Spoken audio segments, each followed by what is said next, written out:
Good morning, Commissioners. Thank you for the opportunity to be here to testify today. And I'm here to express my strong opposition to National Grid's proposed 53% increase to the current SOS rate pending before you today. I certainly understand that 53% is not the number that the average homeowner or business is going to see, and I understand those numbers are still significantly high with what the average person, average business owners will be expecting in forthcoming years if this rate increase is approved.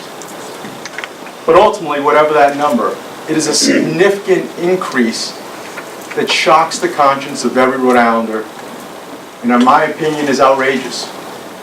Many Rhode Island residents and businesses, particularly small mom and pop establishments, are in no position to absorb these higher energy costs, as many are just barely holding their head above water. Wages and family incomes have remained relatively stagnant, while costs of essentials, from milk, cereal, or even insurance, heat, and other needed expenses continue to rise. And on the opposite end of the spectrum, when you take a look at National Grid's 2016-2017 full-year financial results, it's showing the company is doing well enough to declare a special dividend in April of 3.2 billion pounds to shareholders, which equates to about $4 billion in US dollars today, on top of an increase of about 2.1% of the regular dividend per share. Now, those increased payouts to shareholders come after a year the company saw a 14% year-over-year increase in operating profit. And clearly times are good for National Grid, and I realize that's overall. But in Cranston, I want to paint a different picture, a picture of what many of our residents are struggling with today. There are 3,200 households that rely on our low-income energy assistance program, which helps some families from falling too far behind on their bills. Most of these families have large back balances with National Grid for past usage.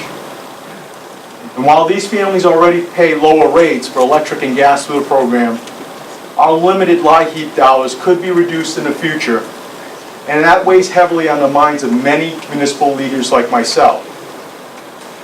But you also have thousands of families in Cranston that simply can't afford the rate increase. And sitting behind me today, and in testimony, you're going to hear later the plight of Pauline Bilal and her young son Adam. They live on Gordon Street in Cranston, and I'm not going to share their story. But one of the things that they are struggling with is basically these increases that I noted, but also the circumstances of a down economy, health issues. The young son is about to go back to school.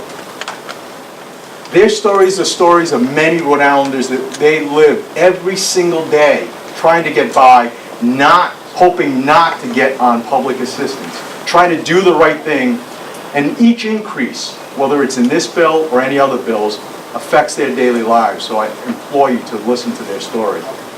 But also consider the young family that saved up just enough to buy a home that they could afford.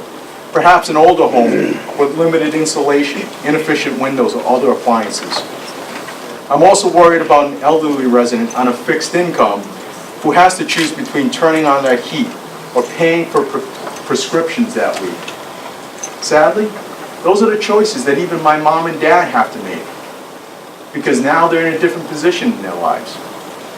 But the fact is, an overwhelming number of our residents, not just low-income families, are barely getting by, and the proposed massive rate increase will be a hard blow to absorb. Like I said, instead of new shoes for back to school or healthier foods on the dinner table, my constituents will be paying more for National Grid to pad its coffers and pay out large shareholder dividends to meet their corporate goals. Our business community too, especially the small to mid-sized stores, have little or no flexibility when it comes to absorbing these costs. In this challenging business climate, they can't easily raise prices or pay their employees less. They don't have the luxury afforded to National Grid with its virtual monopoly in the region and the unfettered ability to pass rate increases to their customers who have no choice but to pay. While they're up against the mega chains, this could literally be the tipping point for some of their businesses to go elsewhere. Now, it's widely understood that National Grid is prohibited from profiting on the energy portion of the bill. But this idea that they're not making money off of it misses the point, in my opinion. I would argue the National Grid is not doing a good job of making the purchases going forward in an economical way to provide more stability to ratepayers. The company notes in its filing that rates have risen and fallen based on market price fluctuation and limitation on the energy delivery network in the United States. In my view, these price swings could have been smoothed out by better planning and anticipation of the seasonal ebb and flow of energy demand. By blaming a lack of regional energy delivery capacity in the winter months, National Grid is sidestepping the issue and picking an easy reason for the increase. Instead of affixing the delivery price to these regional swings, I recommend the company and state regulators develop a plan to find a more stable middle ground to make energy costs more predictable for home and business owners. And I realize we are trying to do a lot more of that with energy, cleaner energy. Commissioner Gold, you've been in Cranston. You know what we're trying to do to try to, lead in solar, and other communities are doing the same. But what we have to do is, instead of forcing this burden onto customers through payment plans or thrusting them into the often murky world of alternative energy suppliers, National Grid should take responsibility and create more stable and predictable rate environment itself. It's unfortunate today's hearing appears to be a mere formality because it fits under that regulatory structure that's outlined in law. But Rhode Islanders expect our state regulatory agencies and all of us that are here to work on their behalf. Yes, the power has already been purchased, and the PUC has determined that the proposed rate is not negotiable. But it's time for you as the commissioners to take a stand and deny or modify this rate increase. Tens of thousands of Rhode Islanders are relying on your courage here today. Thank you for considering my comments.